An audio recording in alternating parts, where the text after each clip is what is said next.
Hello, welcome to this podcast for the Affaircare website.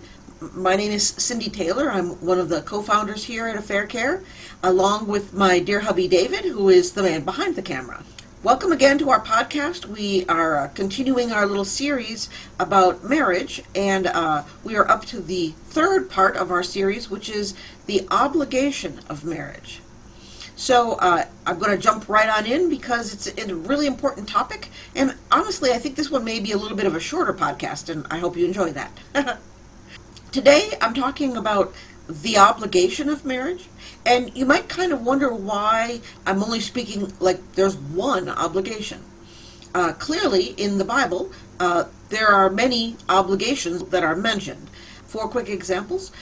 In 1 Corinthians 7, verses 2 to 5, this is where Paul is talking about the obligation for sexual relations and how a husband should have sex with his own wife, not other women, and the wife should have sex with her husband and not with other men, and that both should fulfill their marital duty to each other, and that Paul writes, I think this is brilliant, that the wife doesn't have authority over her own body, but her husband, and likewise the husband doesn't have authority over his own body, but the wife. And we'll get into this in a minute. I do want to mention that particular part has a great point that we're going to try to make about the obligation of marriage. Obviously, there is an obligation to sexual relations in a marriage. And then in Ephesians 5, a great chapter on marriage and the duties of husbands and wives. Here again, it's Paul writing, and he starts with the wives, and we're told to submit ourselves to our husbands as we would submit to the Lord. And this is not necessarily, I love to say that this is not something that's, this is something we can give to our husbands, submit, we give it to them. But rather, it's like the Lord. He is the king. Whether we choose to worship him or not, he is the king. That is his position. And our husbands do have the authority over us, whether we choose to acknowledge that or not. What Paul is saying here is, choose to live in a way that acknowledges the position that he already has, and also that acknowledges the position we're in, which is we are under submission. We're not the heads of our house. Likewise, to the husbands, he says that they're to love their wives. And here I think that's really important because men love to they want to be in power and be in control. And Paul is reminding them that they are to love their wives sacrificially, as Christ loved the church, sacrificially.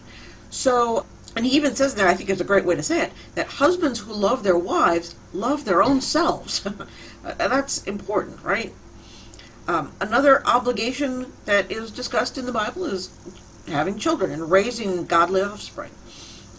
In particular, in Psalm 127, David writes about how children are a heritage from the Lord, and he writes about how they're like arrows in the hands of a warrior that we shoot out, which is kind of funny because I think his imagery there is supposed to be like, they start in our quiver, but then they are shot out into the world.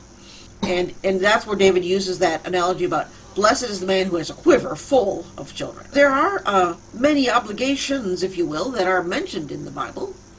But the one underlying obligation that I want to talk about today is the promise to provide lifelong companionship to your spouse.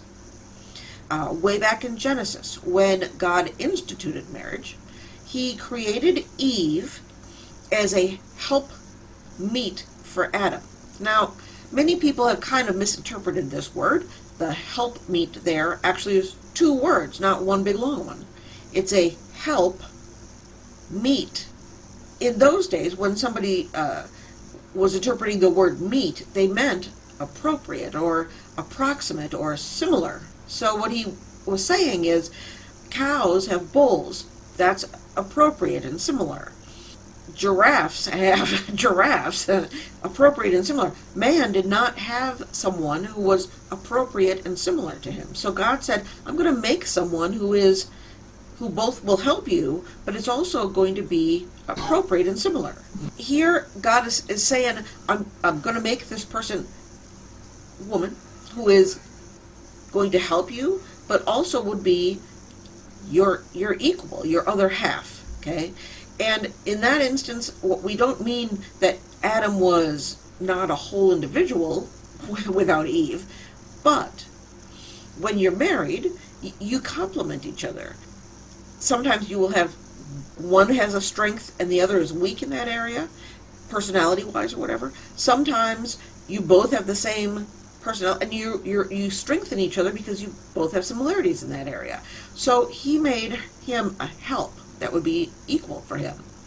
And the concept that God was trying to get across when he created and instituted marriage was that when a couple is married, they provide lifelong companionship to their spouse.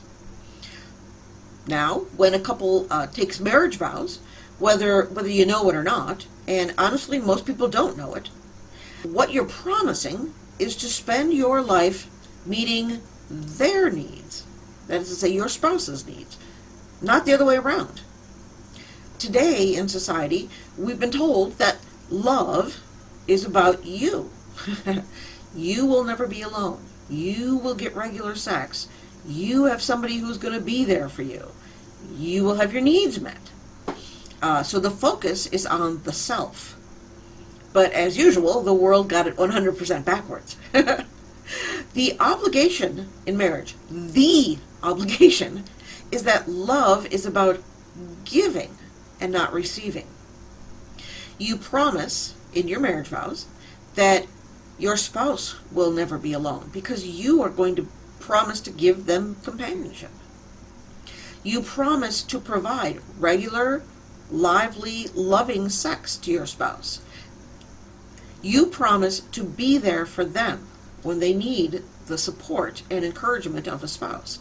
And you promise to spend your life getting to know them so that you would know how to meet their needs. When a spouse comes to us here at Affaircare and they say something like this, well, I'm not getting my needs met, that is nonsense to us. We do not have people fill out the Love Kindlers questionnaire so that they can present it to their spouse and say, here's my needs, meet them, and demand that they get their needs met. We have both of the spouses fill out the questionnaire and share it with each other so that, one spouse can learn what would meet the needs of the other spouse. In other words, the work in the questionnaire is to listen and learn, not to demand. You are learning what would meet your spouse's needs, and then you put that into action so that you're meeting their needs. That's your promise, is to give. We help our counselees to see that the primary question is, how can I please God and my spouse, and not how can I please myself? And here we get back, once again, it's like a full circle. The focus is taken off of the self, and then selfish actions like I'm not getting my needs met and continuing in infidelity do not make any sense. That's it. That's our whole broadcast for this week. The one obligation of marriage is to give and not to receive, to give companionship. And I hope this has been a blessing to you, and it's something that you can take into your week. And remember that the focus is, how can I please God? How can I please my spouse? And not about how can I please myself. And I hope you will return next week, and thank you so much for listening. God bless. Have a great day. Bye.